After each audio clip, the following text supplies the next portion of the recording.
आइए जानते हैं आज की प्रमुख अंतर्राष्ट्रीय खबरों को। पहले एक नजर हेडलाइंस पर। केजरीवाल की ईडी रिमांड पर किसी भी वक्त आ सकता है फैसला, दोनों पक्षों की दलीलें पूरी। पीएम मोदी को मिला भूटान का सर्वोच्च नागरिक सम्मान, order of the true Gyalpo से हुए सम्मानित। तमिलनाडु की 14 सीटों पर भाजपा प्रत्याशियों का ऐलान, पुदुचेरी के लिए भी उम्मीदवार तय। ओडिशा में सीएम पटनायक संग नहीं बनी बात, अब अकेले लोकसभा और विधानसभा चुनाव लड़ेगी बीजेपी।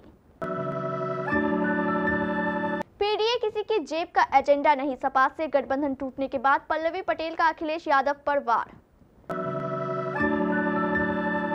आखिर किसके कॉल पर मेरा बेटा घर से निकला, साजिद जावेद के माता पिता का सनसनीखेज बयान। रिलायंस समूह से जुड़ी कंपनियों और लोगों ने कुल कितना चंदा किसे दिया। सोना चांदी हुआ सस्ता, जाने आज क्या है 10 ग्राम गोल्ड का रेट। शाहरुख खान की ये फिल्म दोबारा बनाना चाहते हैं इम्तियाज अली। और महेंद्र सरप्राइज धोनी, क्रिकेट में हर बार कप्तानी छोड़कर चौंकाया, आईपीएल के बाद अब क्या करेंगे माही। प्रवर्तन निदेशालय यानी ईडी ने दिल्ली शराब घोटाले मामले में गुरुवार शाम को मुख्यमंत्री अरविंद केजरीवाल को गिरफ्तार किया था। ईडी की टीम कल शाम अरविंद केजरीवाल के आवास पर पहुंची थी। करीब 2 घंटे की पूछताछ और आवास पर तलाशी के बाद ईडी ने केजरीवाल को गिरफ्तार कर लिया था। पीएमएलए कोर्ट ने केजरीवाल मामले की सुनवाई शुरू कर दी है। वहीं गिरफ्तारी के खिलाफ केजरीवाल की याचिका पर सुप्रीम कोर्ट की विशेष पीठ के समक्ष भी सुनवाई होनी थी, लेकिन केजरीवाल ने अपनी याचिका वापस ले ली है। केजरीवाल की गिरफ्तारी के बाद दिल्ली सरकार में मंत्री आतिशी मार्लेना ने कहा कि लोकसभा चुनाव की घोषणा के तुरंत बाद केजरीवाल की गिरफ्तारी से पता चलता है कि पीएम मोदी उनसे डरती है। उन्होंने दिल्ली के मुख्यमंत्री की गिरफ्तारी को लोकतंत्र की हत्या बताया। आतिशी ने कहा कि आम आदमी पार्टी बीजेपी के खिलाफ लड़ाई जारी रखेगी, हम इसके खिलाफ सड़कों पर भी उतरेंगे। भूटान के राजा ने शुक्रवार को प्रधानमंत्री नरेंद्र मोदी को order of the true Gyalpo से सम्मानित किया। यह भूटान का सर्वोच्च नागरिक सम्मान है। पीएम मोदी इस सम्मान को पाने वाले पहले विदेशी नेता है। Order of the true Gyalpo सम्मान भूटान में काफी महत्व रखता है। इसे समाज में जीवन भर की उत्कृष्ट उपलब्धियों और योगदान का प्रतीक माना जाता है। ट्रू ग्यालपो के सम्मान को सभी सम्मानों, अलंकरणों और पदकों पर प्राथमिकता दी जाती। अपनी स्थापना के बाद से यह पुरस्कार केवल 4 प्रतिष्ठित हस्तियों को प्रदान किया गया है। लोकसभा चुनाव के लिए भारतीय जनता पार्टी ने तमिलनाडु की 14 सीटों के लिए प्रत्याशियों के नाम तय कर लिए हैं। इसके अलावा पुदुचेरी की 1 सीट के लिए भी उम्मीदवार तय कर लिया गया है। आइए जानते हैं कि भाजपा की चौथी लिस्ट में किस किस नेता के नाम शामिल है। इसमें पुदुचेरी से ए नमस्लिवायम, तिरुवेल्लूर से वी बाला गणपति, चेन्नई उत्तर से पॉल कनागराज, तिरुवन्नामलाई से ए अश्वत्थामन, नामाकलक से पी रामलिंगम, तिरुप्पुर से एपी मुरुगनंदम, पोलाची से के वसंतराजन, करूर से वी सेल्थिलनाथन, चिदम्बरम से पी कार्थियायानी, नागापट्टिनम से एसजीएम रमेश, थांजावर से एम मुरुगनंदम, शिवगंगा से डॉक्टर देवनाथम यादव, मदुरई से प्रोफेसर रामा श्रीनिवासन, विरुधुनगर से राधिका शरद कुमार और तेनकाशी से बी जॉन पाड्यन शामिल है। लोकसभा चुनाव की तारीखों का ऐलान हो चुका है। 7 चरणों में मतदान होना है। इसको लेकर सभी पार्टियां तैयारियों में जुटी है। गठबंधन और सीट शेयरिंग पर चर्चाओं का दौर जारी है।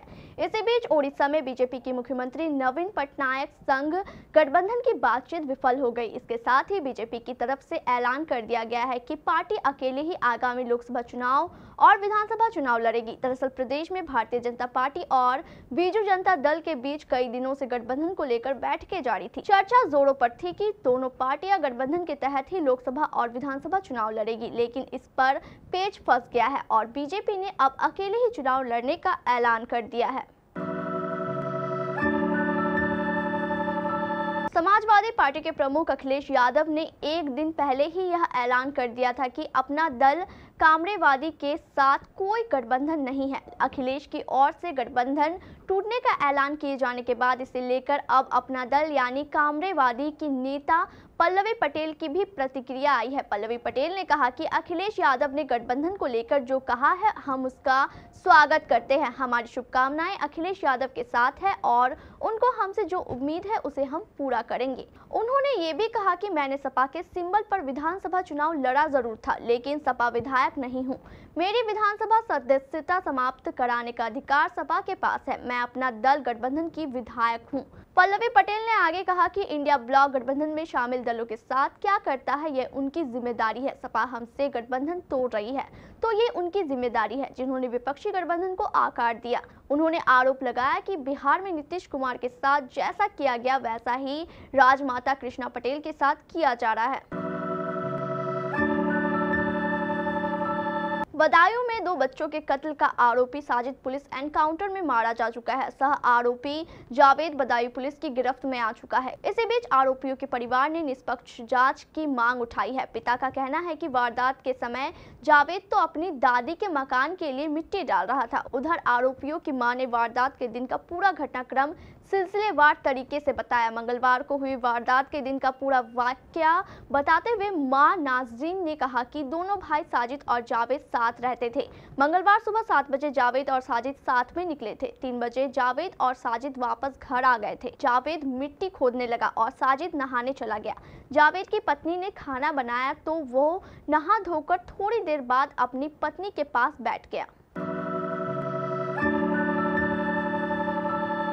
चुनाव आयोग की वेबसाइट पर गुरुवार यानी कल 21 मार्च को अपलोड किए गए ताज़ा आंकड़ों से पता चला है कि रिलायंस ग्रुप से जुड़े quick supply chain private limited ने चुनावी बॉन्ड के जरिए भारतीय जनता पार्टी को 375 करोड़ रुपए से ज्यादा डोनेट किया है। इसी कंपनी ने शिवसेना और राष्ट्रवादी कांग्रेस पार्टी को भी 35 करोड़ रुपए चंदे में दिए।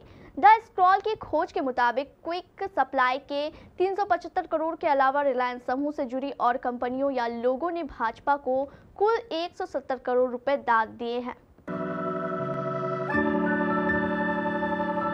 भारतीय सराफा बाजार में आज यानी 22 मार्च 2024 को सोना और चांदी सस्ता हुआ। सस्ता होने के बाद सोने की कीमत 66,000 रुपए प्रति 10 ग्राम के पार है। वहीं चांदी का भाव 73,000 रुपए प्रति किलो से अधिक है। राष्ट्रीय स्तर पर 999 शुद्धता वाले 24 कैरेट के 10 ग्राम सोने की कीमत 66,245 रुपए है, जबकि 999 शुद्धता वाली चांदी की कीमत 73,787 रुपए है। India Boolean and jewellers association के मुताबिक गुरुवार की शाम को 24 कैरेट का शुद्ध सोना 66,914 रुपए प्रति 10 ग्राम था, जो आज सुबह 66,245 रुपए पर आ गया है। इसी तरह शुद्धता के आधार पर सोना और चांदी दोनों सस्ते हुए हैं।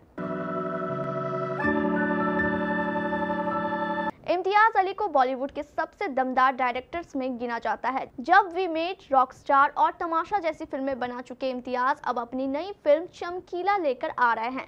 दिलजीत दोसांझ स्टारर ये फिल्म पंजाब के बेहद पॉपुलर और आइकॉनिक सिंगर्स में से एक रहे अमर सिंह चमकीला की बायोपिक है। इम्तियाज आजकल इस फिल्म के प्रमोशन पर है और इसी सिलसिले में उन्होंने एक इंटरव्यू में कहा कि वो शाहरुख के साथ अपनी फिल्म को दोबारा बनाना चाहते हैं। महेंद्र सिंह धोनी के नाम में मौजूद सिंह को कुछ देर के लिए सरप्राइज मान लिया जाए तो नाम बनता है महेंद्र सरप्राइज धोनी। दरअसल धोनी हर बार सरप्राइज देते हैं, खासकर कप्तानी को लेकर। आईपीएल 2024 शुरू होने से ठीक एक दिन पहले यानी 21 मार्च को उन्होंने चौंका दिया। उन्होंने धोनी से ऋतुराज गायकवाड़ को चेन्नई की कप्तानी की बैटन सौंप दी। वैसे यह पहली बार नहीं है जब धोनी ने अचानक सरप्राइज दिया हो, वो भी कप्तानी छोड़ने को लेकर। 2014 में टेस्ट क्रिकेट की कप्तानी छोड़ते हुए भी धोनी ने सरप्राइज दिया था। 2017 में ईमेल के जरिए वनडे और T20 की कप्तानी छोड़ दी थी, वो भी एक सरप्राइज ही था।